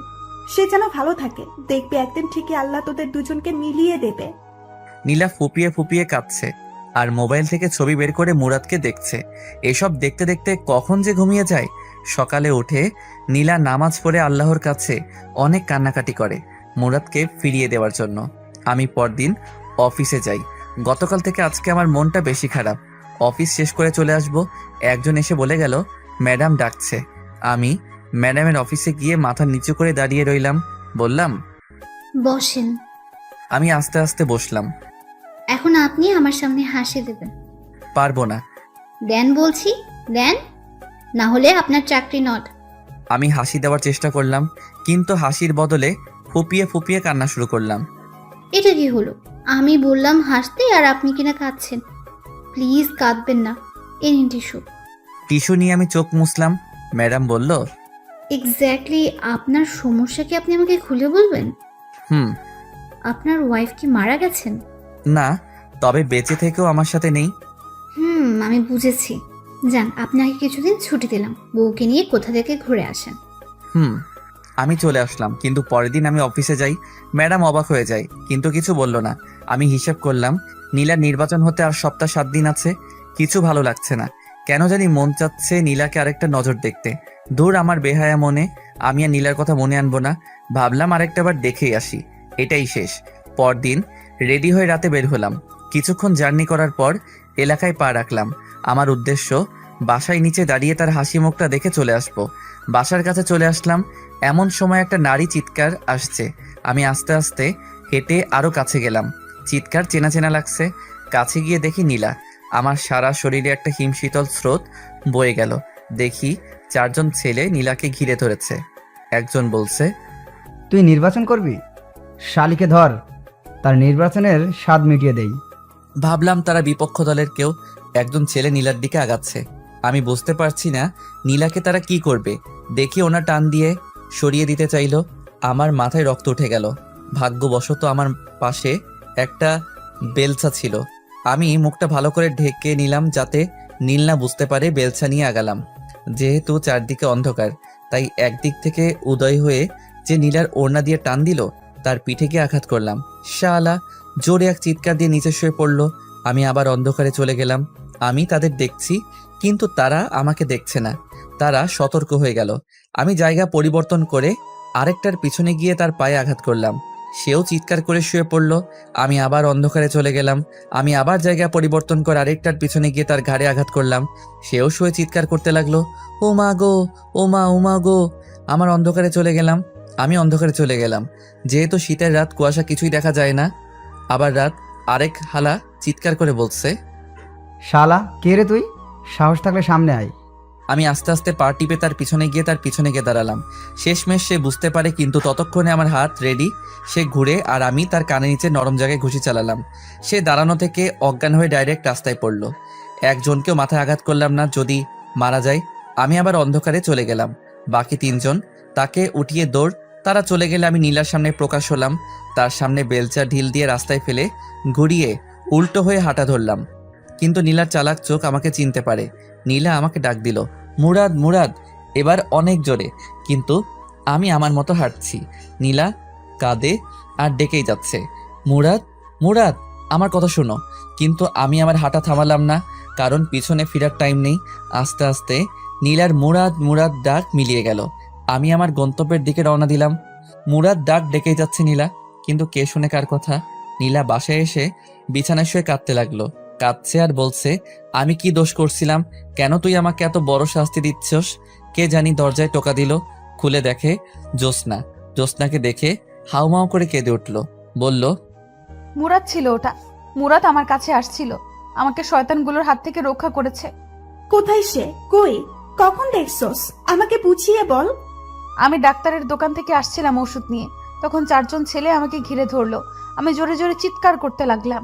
তখন কোথা থেকে জানি এক ছেলে তাদের মায়ের দিল। ছেলের মায়ের সামলাতে না পেরে তারা চলে যায়। আমি ভালো করে খেয়াল করে দেখি ওটা মুরাদ। আমি কতবার যে ডাকলাম মুরাদ, মুরাদ বলে, কিন্তু সে আসলো না। আবার কাঁদা শুরু করলো নীলা। জ্যোৎস্না নীলাকে সান্ত্বনা দিতে লাগলো। দেখছস, মুরাদ সারাক্ষণ তোর উপর চোখ রাখছে। তুই ভালো করে চল। আমি যে কাঁদছি কষ্টে, সে কি শুনতে পাচ্ছে না? হয়তো। আর কাঁদিস না, ঘুমা, দেখবি সব ঠিক হয়ে যাবে। নীলা শুয়ে পড়ল। শুয়ে ভাবতে লাগলো, নীলা, মুরাদ আমার আশেপাশেই আছে। আমি যদি মুরাদের কথা মতো চলি, হয়তো মুরাদ আবার আমার কাছে ফিরে আসবে। আমি সেটাই করব। নীলা বুঝতে পারছে ঘরের মধ্যে ছেলে মানুষের কি দরকার। এখন নীলা বুঝতে পারে এসব নির্বাচন হলো ছেলে মানুষের জন্য, মেয়েদের জন্য হলো ঘর। যখন মেয়ে ছেলের জায়গায় যাই তখনই শুরু হয় ঝামেলা।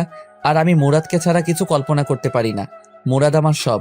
এসব চিন্তা করতে করতে নীলা ঘুমিয়ে যায়। পরদিন ওঠে। এভাবে 5 দিন চলে যায়। নির্বাচনের আর 2 দিন আছে, কিন্তু মুরাদ আর আসে না। শেষমেশ নীলা নির্বাচন থেকে অব্যাহতি নেয়, কারণ তার দরকার মুরাদকে। আর নির্বাচন না করলে মুরাদ আসবে। মুরাদকে নিয়ে নীলা বাকিটা জীবন পার করে দিতে চায়। আজ 5 দিন হয়ে গেল, আমি ওই দিনের ঘটনা ভুলতে পারছি না। নীলার মুরাদ মুরাদ ডাকটা কেন জানি এখনো আমার কানে বাজছে। আমার মন বলছিল, যা গিয়ে তোর ভালোবাসাকে জড়িয়ে ধর, কিন্তু আমার পা সামনে হেঁটে চলে এসেছে। নীলাকে আমার অনেক মায়া লেগেছে, কারণ নীলা আগের থেকে অনেক শুকিয়ে গেছে। কেমন যেন নীলার মুখে সেই লাবণ্যতা নেই। আমি বুঝতে পারছি নীলা অনেক কষ্টে আছে, কিন্তু এত কষ্টের পরেও কি নীলা নির্বাচন ছেড়ে আমার কাছে মাপ চাইবে? আমার মা বাবার কাছে মাপ চাইবে? কে জানি। 6 দিনের মাথায় আমি অফিস শেষ করে চলে আসছি। এক লোক এসে বলল, ম্যাডাম ডাকছে। ম্যাডামের নাম তানিয়া। আমি অফিসে গেলে ম্যাডাম বলল, আপনার নাম কি? মুরাদ। আপনার ওয়াইফের নাম কি? সেটা না বললে হয় না? বাড়ি কোথায়? নরসিংদী। ওকে যান। আমি ম্যাডামের কাজ করবার কিছুই বুঝলাম না। নির্বাচনের 2 দিন পর গেলাম এলাকায় শিওর হতে নীলা নির্বাচনে পাশ করেছে কিনা। আমি এলাকায় ঢুকে এক লোককে জিজ্ঞেস করলাম, ভাই এই এলাকার চেয়ারম্যানকে? আগে যে ছিল সে। মানে তাহলে আপনাদের বড় আপু নির্বাচনে পাশ করে নাই? আরে ভাই, আর বললেন না, কত আশায় ছিলাম বড় আপু পাশ করলে এলাকার অনেক উন্নতি হবে, কিন্তু হলো কি, নির্বাচনের 2 দিন আগে বড় আপু নির্বাচন থেকে অব্যাহতি নেয়। পরে আর কি হবে, আগে যে আছে সেই পাশ করে। আমি লোকটাকে ধন্যবাদ বলে চলে আসলাম। ভাবলাম তাহলে নীলা এতদিনে আমার কথা শুনছে, কিন্তু সে সময় থাকতে শুনেনি। অতএব আমি আর নীলার কাছে যাচ্ছি না। এদিকে নীলা একা হয়ে গেল, কারণ জ্যোৎস্নার বিয়ে হয়ে গেছে। নীলা রাতে কিভাবে থাকবে? বাড়িতেও নীলা কিছু বলে নাই। নীলা ভাবলো সারা রাত মুরাদের কথা চিন্তা করে কাটিয়ে দিবে। নীলা রাতে অনেক ভয় পায়, বুঝতে পারছে মুরাদ তার কাছে এতদিন কি ছিল। রাতে নীলা ঘুমাতে পারে না ভয়ে, শেষ রাতে ঘুমিয়ে যায়। নীলা চিন্তা করছে আজকে রাতে কিভাবে থাকবে। নীলার এক ফুফাতো বোনের কথা মনে পড়ল, তার নাম তানিয়া, খুব হ্যান্ডসাম আর নীলাকে খুব সম্মান করে। নীলা ভাবলো তানিয়াকে ফোন করে দেখা যায় কয়েকদিন থেকে যায় কিনা। পরেরটা পরে দেখা যাবে। নীলা তানিয়াকে ভিডিও কল দেয়। তানিয়া ফোন ধরে। আসসালামু আলাইকুম তানিয়া, কেমন আছো? জি আপু, ভালো। তুমি কেমন আছো? এই তো ভালো। তোমার চেহারা তো তা বলছে না। আমার চেহারা কি বলছে? মনে হচ্ছে তুমি অনেক কষ্টে আছো, কেমন যেন আগে থেকে শুকিয়ে গেছো। শোনো, এখন থেকে তুমি আমার কাছে থাকবে। কেন, তুমি না বিয়ে করেছো? তোমার জামাইয়ের কি হয়েছে? ওর কথা আর বলিস না। এখন তুমি বলো কখন আসবা? অফিস শেষ করে চলে আসবো। কাপড় চোপড় নিয়ে আসবা, কিছুদিন থাকবা। ওকে? ওকে, চলে আসবো। নীলা ভাবলো যাক একটা ব্যবস্থা হলো। এখন কিছু রান্না করতে হবে তার জন্য। নীলা তার জন্য অনেক কিছুই রাঁধলো। রাত্রেবেলা তানিয়া আসলো, তানিয়াকে খাওয়ালো। তানিয়ার অনেক ক্লান্ত লাগছে, তাই তানিয়া ঘুমিয়ে যায়। সকালে উঠে আবার তানিয়া অফিসে চলে যায়। নীলা সারাদিন ঘরের ভিতর কাটিয়ে দেয়। বিকালের দিকে তানিয়া অফিস শেষ করে আসলে তারা একসাথে খেলো। খাওয়ার সময় তানিয়া জিজ্ঞেস করলো, আপু, তোমার হাজবেন্ড কোথায়? এই বিষয়ে জিজ্ঞেস না করলে হয় না? না, তোমাকে বলতেই হবে। তুমি আগে থেকে অনেক চেঞ্জ হয়ে গেছো। আগে সবসময় তোমার মুখে হাসি লেগে থাকতো, আর এখন তোমার কি অবস্থা হচ্ছে? দিন দিন শুকিয়ে কাঠ হচ্ছ। ঠিক মতো কি খাওয়া দাওয়া করো না? এটা নিশ্চয়ই তোমার পিচ্ছি হাজবেন্ডের কারণে। সে কোথায়? খাওয়ার পর তোমাকে বলি। ওকে, খাওয়া দাওয়া করে দুজনে বিছানায় বসলো। তানিয়া বলল, এবার বলো। সে আমাকে ছেড়ে চলে গেছে। কি? এটা কি করে সম্ভব? সারা জীবন শুনে এসেছি স্বামীর জ্বালায় মেয়েরা বাপের বাড়ি চলে যায়। এ তো দেখছি পুরো উল্টো। তুমি কি এমন করেছো যার কারণে তোমাকে ছেড়ে চলে যেতে হলো? তার কোনো দোষ নেই, সব দোষ আমার। আমি তার কথা শুনিনি। বুঝেছি। তুমি এখানে কেন পড়ে রয়েছো?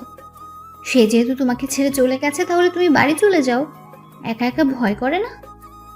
করে। যদি সে আবার ফিরে আসে, সেই অপেক্ষায় বসে আছি। ও, আমার ঘুম ধরেছে। শুয়ে পড়ো। তানিয়া শুয়ে পড়ল।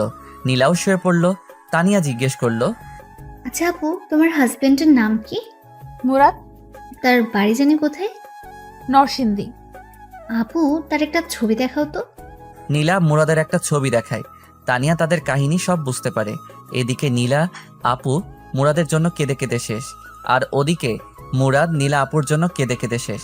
এখন দুজনকে মিলিয়ে দেওয়ার দায়িত্ব তানিয়ার। তানিয়া চিন্তা করলো নীলা আপুকে কিছু বুঝতে দিবে না, দুজনকে সারপ্রাইজ দিবে। তানিয়া বলল, আপু তুমি তো সারাদিন ঘরেই বসে থাকো, আগামীকাল চলো না আমার অফিসে। না রে, আমি যেতে পারবো না। চলো না প্লিজ, তোমার অনেক ভাল লাগবে। কখন আসবি? যাবো আর গিয়ে 1 ঘন্টা পর চলে আসবো। ওকে, সকালবেলা মন চাইলে। মন চাইলে না, তোমাকে যেতেই হবে। ওকে। নীলা ঘুমিয়ে যায়। সকালে উঠে নাস্তা করে তানিয়ার সাথে চলে আসে তানিয়ার অফিসে। গিয়ে তানিয়া যে অফিসে বসে কাজ করে সেখানে গিয়ে বসলো। তানিয়া বলল, আপু তুমি একটু বসো, আমি আসছি। ওকে, তাড়াতাড়ি চলে আসিস। ওকে। একটু বসলো নীলা। কে জানি অফিসে প্রবেশ করলো। নীলার পাশের চেয়ারে বসলো। নীলা মাথা নিচু করে বসে আছে, ভালো লাগছে না। একটু বসলো, ভাবলো উঠে বাইরে চলে যাবে, কিন্তু নীলার নাকে পরিচিত একজনের ঘ্রাণ আসছে। বুকের ভিতর কেমন যেন চিনচিন করে উঠল, মনে হচ্ছে পাশের লোকটার কাছ থেকে। নীলা আস্তে আস্তে মাথা উঁচু করে আর চোখে লোকটার দিকে তাকালো। তাকিয়েই অবাক হয়ে গেল, এ তো দেখি মুরাদ। নীলার চোখটা বিশ্বাসই করতে পারছে না।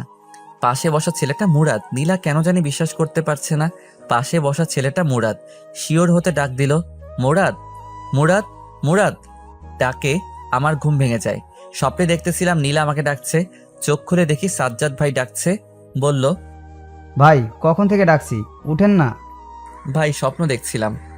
আমি বুঝছি, স্বপ্নে দেখছিলা বউ তোমাকে ডাকছে, সেজন্য উঠতে মন চায় না। আপনি কি করে বুঝলেন? ভাই এমন আমার অনেক হয়েছে। ও, অভিজ্ঞতা আছে আপনার? হুম। আমি ফ্রেশ হয়ে খেয়ে অফিসে চলে আসলাম। একটু পর একজন এসে বলল, তানিয়া ম্যাডাম ডাকে। আমি অফিসের সামনে আসলে একজন বলল, ভিতরে গিয়ে বসতে, ম্যাডাম আসবে। আমি ভিতরে ঢুকে দেখি এক চেয়ারে একটা মেয়ে বসে আছে। আমি মেয়েটার দিকে না তাকিয়ে চুপচাপ বসে পড়লাম। অনেকক্ষণ হয়ে গেল, ম্যাডাম আসছে না, কিন্তু কেমন যেন একটা ঘ্রাণ আমার নাকে আসছে। কেন জানি মনে হচ্ছে এটা নীলার শরীরের ঘ্রাণ, তার মানে পাশের মেয়েটা নীলা। আমি তাকাতে যাব, কিন্তু ততক্ষণে মেয়েটা মুরাদ বলে ডাক দিল। আমি তাকিয়ে দেখি আসলেই নীলা। আমি যেন একটা শক খেলাম। আমি কি বলবো কিছুই বুঝতে পারছি না, শুধু তাকিয়ে রইলাম। নীলাও আমার দিকে তাকিয়ে রয়েছে, কিছু বলছে না। অনেকক্ষণ পার হয়ে গেল। আমি খেয়াল করলাম নীলার মুখের রং পাল্টে যাচ্ছে। নীলা চেয়ার থেকে উঠে আমার শার্টের কলার ধরে কষিয়ে 2টা চড় দিল। আমি ফ্যাল ফ্যাল করে তাকিয়ে রইলাম, মুখে কথা বলার শক্তি হারিয়ে ফেললাম। নীলা অফিসের দরজা আটকে দেয়। বুঝতে পারছি আজকে আমার খবর আছে। দীর্ঘ 1 মাস পর আমাকে পেয়েছে, হাতে নাতে এত সহজে আমাকে ছাড়বে না। নীলা লাফ দিয়ে আমার মাথার চুল ধরে টেনে নিচে নামালো, আমাকে নুইয়ে আমার পিঠে মারতে থাকে আর বলতে থাকে, বল, বল কেন আমাকে ছেড়ে চলে আসলি? বল, বল কেন আমাকে ছেড়ে চলে আসলি? আমি কি দোষ করছিলাম? বলছি প্লিজ আর মেরো না। তুই না আমাকে ছেড়ে চলে আসছস, তাহলে বেঁচে আসছস কেন? তোমার কারণে। মিথ্যে কথা। তাহলে এত দিন আসিস নাই কেন? কারণ তুমি আমার কথা শুনো নাই। সেজন্য চলে আসবি তুই? পিঠে আরেকটি কিল দিয়ে আমাকে জড়িয়ে ধরলো আর কাঁদতে লাগলো। আমি বললাম, কাঁদছো কেন? এখন তো আমাকে পেয়ে গেছো। এটা তো সুখের কান্না। আমি ভাবতে পারি নাই আমি চলে যাওয়ার পর তুমি এতটা কষ্টে থাকবে। আমি ভাবছিলাম তুমি আরো হাসি খুশি ভাবে নির্বাচন কমপ্লিট করবে আর আমাকে সারা জীবনের জন্য হারাবে। আসলে তুই চলে যাওয়ার পর তোর মর্যাদা বুঝতে পারি। মুরাদ, তুই আমাকে ক্ষমা করে দে। আমি তোকে অনেক কষ্ট দিয়েছি। তুমি যদি প্রথমে আমার কথা শুনতে, তাহলে হয়তো এতটা কষ্ট করতে হতো না। তুই আমাকে আবার ছেড়ে চলে যাবি? যদি আমার কথা না শুনো। ওকে। এখন আর কেঁদো না। হুম। তোমার শরীরের কি অবস্থা? কি সুন্দর পরীর মতো ছিল আমার নীলা, এখন শুকিয়ে কি হয়েছো? তোর জন্য আমার এই অবস্থা হয়েছে। তোমার ফার্স্ট কাজ হলো আমার মা বাবার কাছে ক্ষমা চাওয়া। সরি মুরাদ, তোর মা বাবাকে আমি অনেক কষ্ট দিয়েছি। বল, কবে তোর গ্রামের বাড়িতে যাবি? সামনের সপ্তাহ। আমার গ্রাম অনেক ভালো লাগে। গিয়ে আমরা অনেকদিন থাকবো। হুম। আমি সরি, ওই দিন রাতে আমি তোমার ডাক শুনিনি। ওই দিন যদি তুই না থাকতি তাহলে হয়তো আর আমাকে পেতি না। এখন তোমাকেও আমি পেয়েছি, তুমিও আমাকে পেয়েছো, আর কোনো কষ্ট নেই। আমি আমার কপাল নীলার কপাল একসাথে করলাম। নীলার চোখে পানি, আমার চোখেও পানি। আমি নীলার মাথায় ধরে আবার আমার বুকে টেনে নিলাম। নীলাও আমাকে জড়িয়ে ধরে শক্ত করে, আবার নীলা কেঁদে দেয়। আবার যদি আমাকে ছেড়ে চলে যাস তাহলে আমাকে আর জীবন্ত পাবি না। ওকে, আমি তোমাকে ছেড়ে চলে যাব না, কিন্তু তুমি তোমাকে মারার অনুমতি দাও। তুই আমাকে মেরে ফেলিস, তবু আমাকে ছেড়ে চলে যাস না। প্রিয়জন পাশে না থাকার বেদনা আমি বুঝতে পেরেছি। এই তো লক্ষ্মী মেয়ে। আমি নীলার চোখ মুছে দিলাম, চেয়ারে বসালাম, দরজা খুলে দিলাম। একটু পর তানিয়া প্রবেশ করলো। আমি বুঝতে পারছি এসব তানিয়ার কাজ ছিল। মনে মনে তানিয়াকে অনেক ধন্যবাদ। তানিয়া এসে বলল। আপু, আমাকে আর তোমার সাথে থাকতে হবে না তো? নীলা হেসে বলল, আপাতত না, সময় হলে বলবো। সময়টা কখন? পেটে বাচ্চা হলে? যা শয়তান। ম্যাডাম, আপনি তো কিছুদিন আগে বলেছিলেন বউকে নিয়ে কোথাও ঘুরে আসতে। সেই ছুটিটা আমি আগামী সপ্তাহ চাই। মুরাদ ভাই, এটা কিন্তু ঠিক না। দিয়ে দিস না। আগামী সপ্তাহ কিন্তু, এখন না। হুম। যান, এখন মন দিয়ে কাজ করেন। আমি চলে আসলাম। আমি অফিস শেষ করে নীলাকে নিয়ে শপিং মলে গিয়ে তার জন্য বোরকা কিনলাম। সেখান থেকে বোরকা পরিয়ে আমার মেসে গেলাম। গিয়ে নীলাকে সাজ্জাদ ভাইয়ের সাথে পরিচয় করিয়ে দিলাম। সাজ্জাদ ভাই নীলাকে কতগুলো উপদেশ দিয়ে দেয়। আমি আমার জরুরি জিনিসপত্র নিয়ে বাসায় আসলাম। নীলাকে বোরকা অবস্থায় আরও বেশি সুন্দরী লাগে। নীলাকে বললাম বোরকা পরে ঘর থেকে বের হতে, আর আগের সব কিছু ভুলে যেতে, সামনে ফোকাস করতে। সে আমার কথায় সায় দেয়। বাসায় আসলে নীলা আমাকে রান্না করে খাবার দেয়। আমি খেয়ে দিয়ে আমি রুমটা গোছালাম, যেভাবে আগের মতো ছিল। আমি রাতে নীলা বিছানায় শুইলাম। যেহেতু অনেক দিন পর, তাই নীলাকে শরীরে ধরতে কেমন যেন লজ্জা লাগে। আমি ঘুমিয়ে গেলাম। সকালে সব লজ্জা চলে যায়। দেখি নীলা আমাকে জড়িয়ে ধরে ঘুমাচ্ছে। তার মিষ্টি মুখটা আমার দিকে তাকিয়ে আছে। আমি নীলাকে ডাক দিলে সে উঠে ফ্রেশ হয়ে রান্না করে। আমি খাওয়া দাওয়া করে অফিসে চলে গেলাম। অফিস থেকে এসে দেখি নীলা একটা গোলাপি কালার শাড়ি পরেছে, যেটা দেখে আমার মাথা এমনি ঠিক নেই, তাও আবার তার শরীর থেকে মিষ্টি একটা গন্ধ আসছে, আর তার একাংশ দেখা যাচ্ছে। আমি কোনো চিন্তা না করেই তার কোমরে ধরে তাকে টান দিয়ে বুকে আনলাম। তার মিষ্টি গোলাপি ঠোঁটে চুমুর প্রলেপ এঁকে দিলাম অনেকক্ষণ। নীলা আমাকে টেনে নিয়ে বিছানায় ধাক্কা দিয়ে ফেলে দেয় আর বলে, তুই না আমাকে অন্য একটা জগৎ থেকে ঘুরিয়ে নিয়ে আসবি? আমার শরীর আনচান সেখানে যাওয়ার জন্য। আমি বুঝতে পারছি নীলা কিসের কথা বলছে। আমি এতদিন সেটার জন্য অপেক্ষা করছি। আমি নিশার ঘাড়ে চুমু খেতে থাকি। আমি আস্তে আস্তে নিচে, বাকি কাজটুকু নীলা সেরে ফেলে।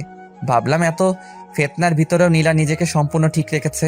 আমরা সন্ধ্যার সময় শুইলাম, উঠলাম। পরের দিন সকালে নীলা বলল, এই জিনিসটা এত মজা, এত সুখ আগে যদি জানতাম তাহলে আমি তোর কথার কখনো অবাধ্য হতাম না।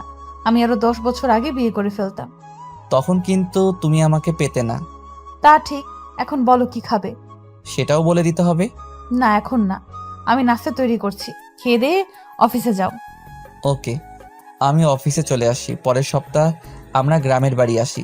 সেখানে 1 সপ্তাহ থাকি। নীলা মা বাবার পায়ে ধরে মাপ চায়। নীলাকে ক্ষমা করে দেয়। সপ্তাহে একটা পরীক্ষা, তাই ভার্সিটি পরীক্ষা দিয়ে শেষ করলাম। আরও ভালো কোম্পানিতে চাকরির আবেদন করলাম। কিন্তু তানিয়ার রিকোয়েস্টে সেই অফিস থেকে গেলাম। কিন্তু আমার প্রমোশন হয়। আসা যাওয়ার জন্য নীলার বাবার কাছ থেকে একটা গাড়ি নেয় আমার জন্য। 1.5 বছর পর আমাদের একটা মেয়ে হয়। দেখতে নীলার মতো হয়েছে। আসলে ভালোবাসা চেয়ে পাওয়া যায় না, ভালোবাসা দিতে হয়। ভালোবাসা দিলেই তুমিও ভালোবাসা পাবে।